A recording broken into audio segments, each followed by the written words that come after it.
Bears Nation alert. Discover what nobody wants you to know. If Ryan Poles doesn't act now, Caleb Williams will end up massacred in September. The key? A giant from Philadelphia that Philadelphia wants to hide. Can Chicago snatch him away? Or will it be another $1 million failure? But attention, a rival just stole one of our failures. Do you think Denver will resurrect a veteran who collapsed here? This is betrayal. Or a favor. If you find out who it is, you will vomit with rage. The final bomb, forget linemen. A 220-pound Titan could be Poles' move. Imagine a rookie who breaks tackles like glass and makes Swift look like an amateur. First round on an RB? This is not madness. It's genius or suicide. What will Chicago do? Subscribe now or you'll never know if 2025 will be glory. Or another pit. Comment, will Poles ruin everything? Or take US to the Titanic? Click now or cry later. What's going on in Chicago, people? I'm going to speak the truth, as always. The Bears' offensive line is hanging by a thread.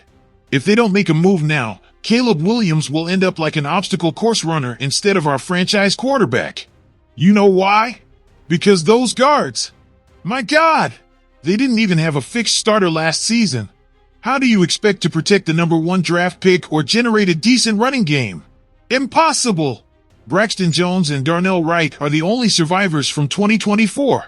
Wright, fine, stays at right tackle. But Jones, that name burns me. 3 years trying to be the left tackle and still a question mark. Do you trust him for 2025? I don't. If Ryan Poles has any sense, he'll bring in competition. And if someone better arrives, Jones will move to guard. Yes, you heard right, guard. Will it work? I don't know, but what I do know is that they need 3 new linemen. And there's a name that resonates, Mekhi Becton. Let's talk about this giant. Becton was a disappointment in New York, but in Philadelphia, he revived his career. They moved him to guard and he became a quake.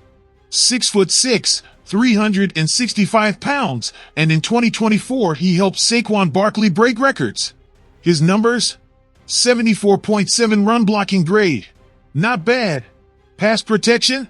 Average, but Chicago doesn't need him to be an all-pro. They need him to open holes like a bulldozer. And the best part, Sportrac projects a 4-year, $40 million contract. With the $70 million they have under the cap, it's a bargain.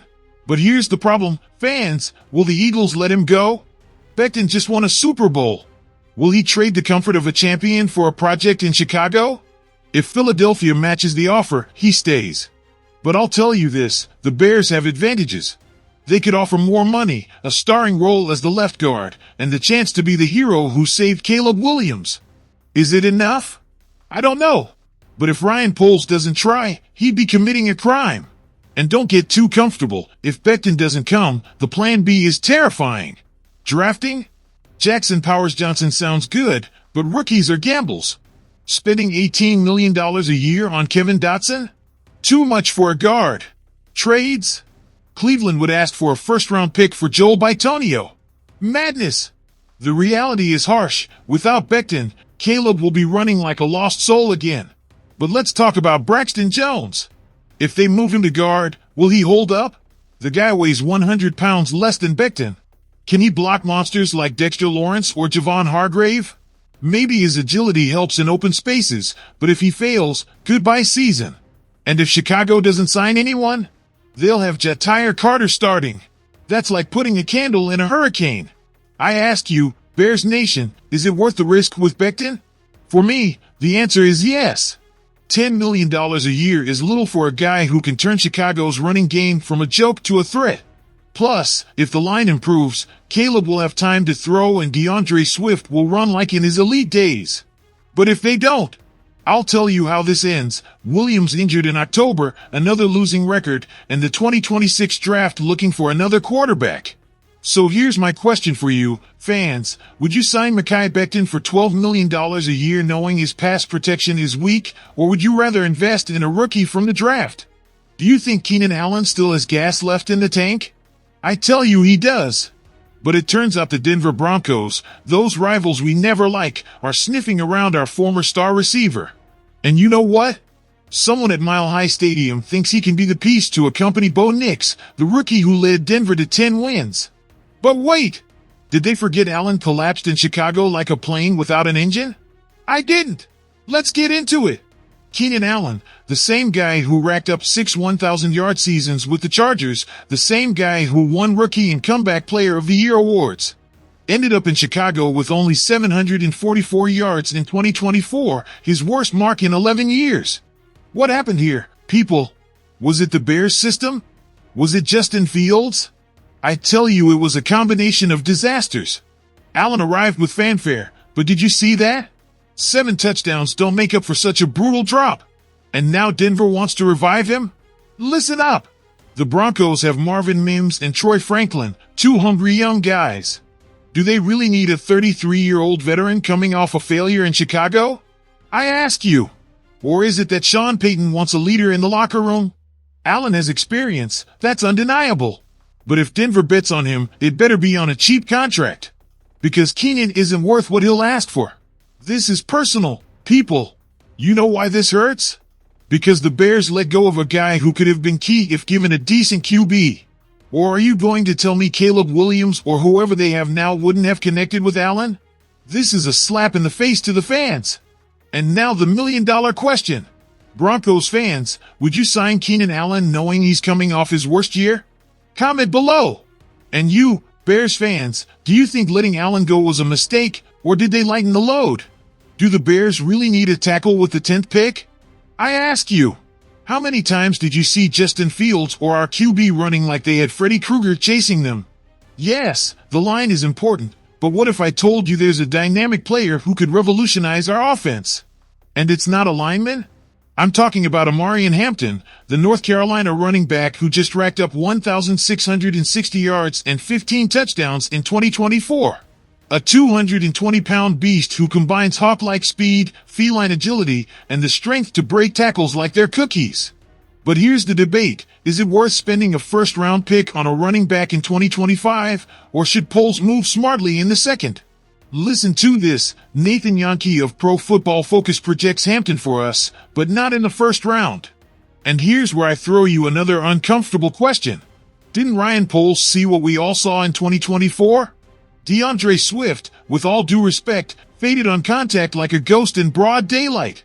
Hampton, on the other hand, is a bruiser who doesn't stop until he hits the end zone.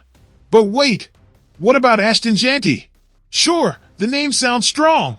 They say he's the only running back with a first-round grade, but is there really that much difference between him and Hampton? I tell you no. The North Carolina kid has everything to be a star: field vision, power to gain extra yards, and reliable hands for third downs. And you know what else? In Ben Johnson's offense, a running back who can handle 20 to 25 touches per game is pure gold. Now then, are the Bears underestimating the running back as a priority? Because look at the landscape. The 2025 class is loaded with talent at this position, but if Poles falls in love with Hampton, he could move back a few spots in the first round, accumulate additional picks, and still get his guy. Or did we forget this team has more holes than Swiss cheese? I give you my verdict without filters. IMMINENT Hampton isn't just a patch for the offense. He's the kind of player who changes the culture of a locker room. Imagine him alongside Caleb Williams, with Johnson designing plays that exploit his versatility.